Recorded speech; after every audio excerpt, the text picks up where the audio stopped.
Hi, folks. This is Colin Richards, president and founder of Lord and Richards, and I'm thrilled to be talking to you today.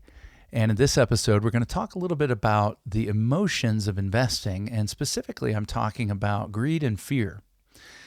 Every single day, folks just like you are concerned, maybe even fearful about what's going on in our markets, our world, our economy, inflation, and so on. Are we going into a recession? Is this going to negatively impact our retirement? And those fears are well-founded, but there's a better response. The response is to prepare in advance for these things rather than to react to them. And so what we do at Lord & Richards is we help you build a plan to achieve financial independence so you can retire without worry from a biblical point of view. We want you to be financially independent so you can do amazing things for God with the bountiful resources He's put at your disposal. Well, how are we going to do that? Well, the question I really want to ask is, of these emotions, what are the dominant ones? Well, greed and fear.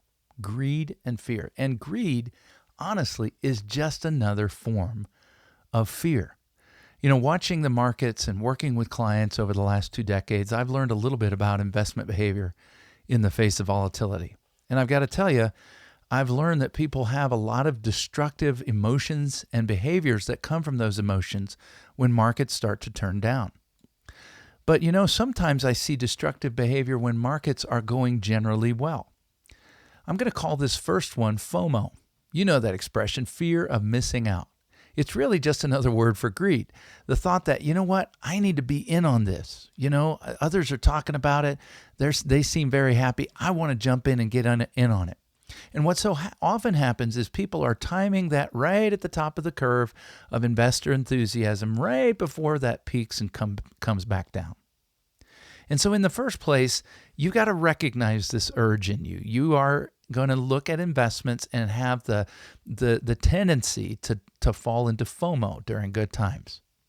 And you got to overcome that urge to color outside the lines in order to get ahead, to do things that don't make sense, that aren't part of a wise strategy. This FOMO can also lead you to take unnecessary risk in the false belief that only with increased downside risk can you achieve reward. It's the idea that, well, you know what? If I'm going to get ahead, I'm going to have to take the hits when they come. And there is a kind of investing that requires that you be willing to take risk. But it's a false belief that that's the only way to invest, okay? It's a false belief to believe that growth and safety cannot be achieved together. So we'll address how to achieve growth without unnecessary risk in our next segment. So make sure to tune in on how to prepare in advance for market downturn. But the second fear, besides fear of missing out that might make you position yourself with too much risk in your portfolio, is really that fear of loss.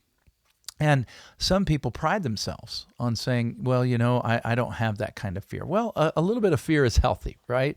We have that built into our central nervous system. But the dominant expression of fear that I'm seeing right now is the fear of loss. And at its most basic, the need to preserve what we have is a good instinct. It leads you correctly initially. If it leads you to make plans when things are good so that you can have a plan in place when things go bad.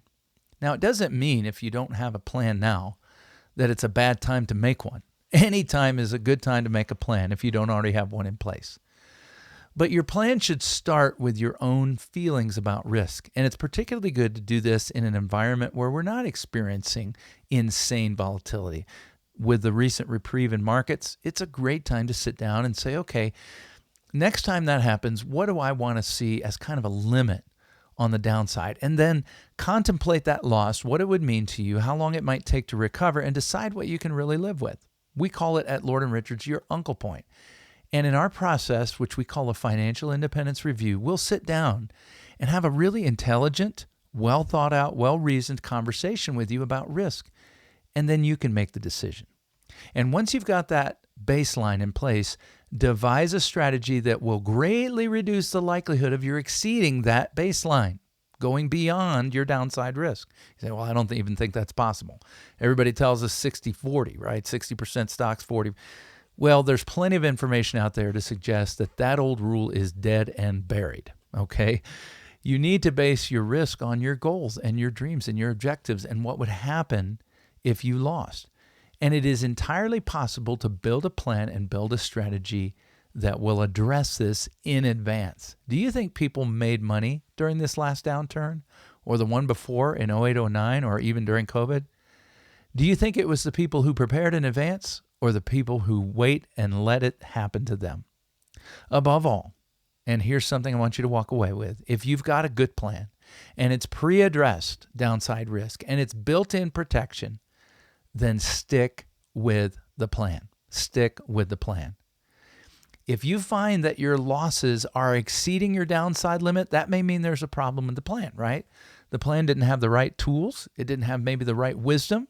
And maybe it's time to come in and talk to us about how to get a better plan in place. But adjust the plan and then keep working the plan. If your losses are in line with the boundaries that you set during clear skies and with a clearer head, then stay put, okay? Now, later on, if you realized, you know what, I set those boundaries a little too low and I dropped further than really emotionally I'm comfortable with and I don't want to experience that again, then come in and visit with us about how to adjust that, how to reset those boundaries and put a written risk management in place that will really do the job.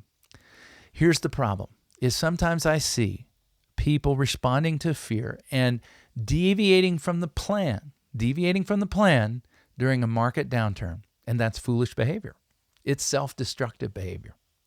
If you believe you set the wrong parameters at the beginning, wait until you're on the other side of the bear market in your portfolio to realign those limits and prepare then again in advance for the next downturn, and you'll be ready to go. You say, well, how do I do all this? This all just sounds like too much work. Well, the great thing is I and my team have made this easy for you because it just involves a simple visit where we sit down and run you through a series of easy exercises, fun exercises, I think, that help us bring us together and clarify what often is so fuzzy in our head about investing and risk and management. Oh, it gets so confusing. We'd like to put clarity and financial peace back into your life. It only begins with a simple financial independence review, which we're delighted to offer you complimentary. So it starts with a phone call, a simple conversation with me and my team.